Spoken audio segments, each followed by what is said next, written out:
ministre à la Défense nationale, représentante personnelle. Matello est retraité. Mes chers anciens combattants, mesdames et messieurs, distingués invités à vos titres et qualités. En ce jour où je viens clôturer officiellement la journée porte ouverte des anciens combattants, le ministre de la Défense nationale et ancien combattant, le docteur Jibeka Bandakurega étant empêché, je voudrais simplement attirer l'attention de l'auguste assemblée sur le fait que les anciens combattants, ces vaillants soldats qui ont combattu courageusement et victorieusement au sein de la force publique au cours de l'histoire, doivent rester pour nos générations un modèle à suivre et une référence patriotique. Cependant, nul n'ignore que nous tenons ces assises dans un contexte particulier de l'histoire de notre pays. En ce moment même, l'Est de notre pays est en proie à l'évasion rwandaise, dont le mobile n'est rien d'autre que l'affaiblissement des institutions et par conséquent la déstabilisation du pays dans son ensemble. Le fait maréchal Mobutu insistait souvent à 10 ans. Le président de la République n'est pas un magicien. Seul, il ne peut rien faire. Mais avec l'appui et la contribution de tous, nous pouvons.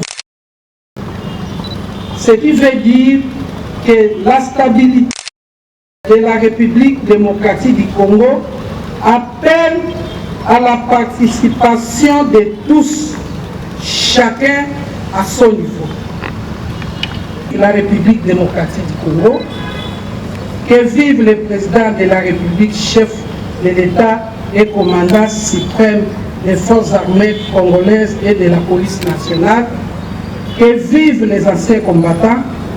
Je vous remercie et que Dieu vous bénisse.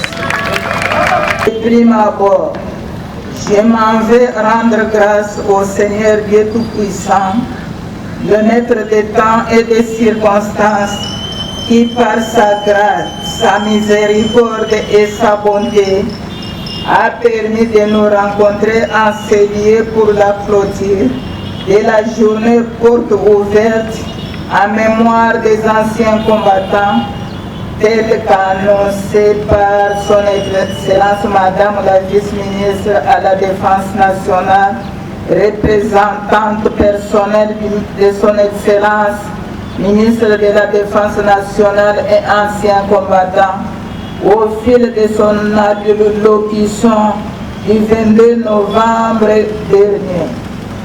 À lui soit le règne, la puissance et la gloire. Encore une fois de plus, c'est un réel plaisir pour moi de vous souhaiter la bienvenue et vous remercier pour avoir rehaussé de votre présence en ces lieux en répondant favorablement à l'invitation de son Excellence, Monsieur le ministre de la Défense nationale et ancien combattant à la clôture de la journée des portes ouvertes malgré vos temps impartis. Au fait, cette journée a permis à la nation et à la jeunesse congolaise de tracer l'itinéraire que nos vaillants combattants de la force publique ont suivi sur la décision de la Belgique.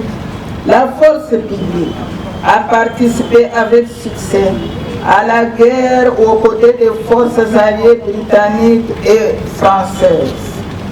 Cette histoire des anciens combattants non seulement nous conforte, mais aussi constitue un stimulant pour la jeunesse de notre pays, à qui nous léguons ces légendes pour toujours. Ceci pour affirmer davantage le sentiment de la reconnaissance et de gratitude envers ces vaillants soldats et rappeler l'existence des anciens combattants dont il ne faut jamais oublier, car la Bible dit dans l'Osée 4:6, mon peuple périt par manque de connaissance. L'honneur de ses enfants. Ndaku na ye balala kanzala te. Na senge ndaku na ye biloko kolia ezangaka te. Ya service tozobenga industrie militaire filière agriculture. Tosali yango na deuxième saison. Tobimisi 3150 sacs ya boyi. Toteki te. Donc, la police a un service presque nyonso, tout le monde a